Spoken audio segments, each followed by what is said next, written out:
Rant and Rave. Tucker, we got some great topics today. Let's start with talking about the Hawks and the Knicks. Reevaluate that series now that we've seen each team win one game in New York City. What do you think? Well, it's exactly where we were when we started. We knew these teams were so very evenly matched. I do like the Hawks' chances, though. The Knicks bench has just been incredible, and you can't expect them to keep that up.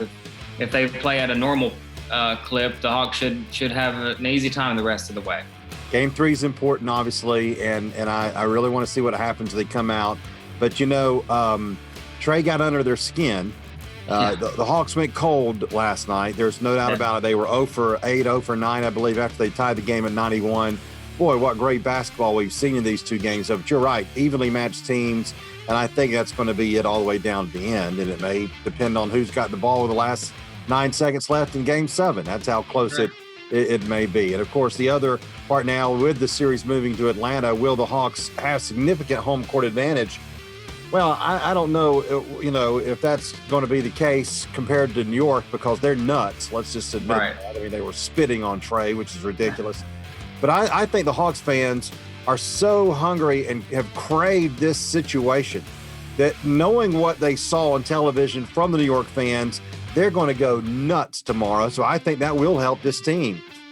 Yeah, I was out before, the series started. I would have said, of course not, because it's the Hawks. But they haven't been in the playoffs in a while. Same situation as the Knicks. And you're right, seeing how the Knicks fans have been, how the New York City mayor has been, this has been very entertaining, even off the court. So they should turn up and be very proud and loud. Hopefully that will help Atlanta a great deal. All right, baseball, Braves with another significant loss, and that is with Marcell Ozuna going out. And what should the Braves now do with Ozuna out? I'm going to mention one name that actually David O'Brien, the Athletic, mentioned, which is David Peralta from Arizona. The trouble, Tucker, is that it's May 27th and not many teams are out of the race right now. Arizona is, even through the first 2 months of the season, so they may be willing to trade Peralta, who's a very, very good hitter. But I think it's going to be tough to make a trade. I mean, he may make it before tomorrow's game in New York, but, most teams want to wait until at least the All-Star break to see where they are because of the chance of staying in the race and going to the wild card. I think they've got to do something. If they have a lineup with Ender Inciarte, Guillermo Heredia, and William Contreras, and then the pitcher, those 6, 7, 8, 9 spots are going to be kind of weak. Yeah, I remember the fight it took to get him. Everybody, they wanted him so bad, and all the fans wanted him back. So you are missing a huge piece if you're serious about making a run, and this team should be serious at this point in the rebuild about making a run. I like that. The Diamondbacks, I don't know what's going on with them, but if they don't make a move, it's baseball. Crazier things have happened, but I'm with you. If they want to make a run, they should consider trying to do something. How long is it? 5 weeks?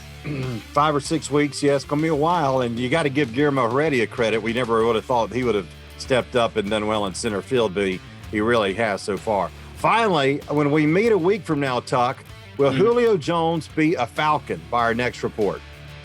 Yes, they'll drag it all the way to the day before the season opener, because that's how Julio Jones negotiations go. And he's involved, so I think it'll go all the way to the end. I think it'll be done by 12:01 on Tuesday morning. It's spread up, that's for sure. I think they want this out of the way. It's just a drama that a new regime doesn't want a drama. You're right, it could drag on if he forces that to happen. But if they get what they want from one of the teams he wants to go to, hopefully by Tuesday or Wednesday it'll be done and he'll be a former Falcon, and they can simply move on to the next chapter of Falcons history. That's Rant and Rave for this week.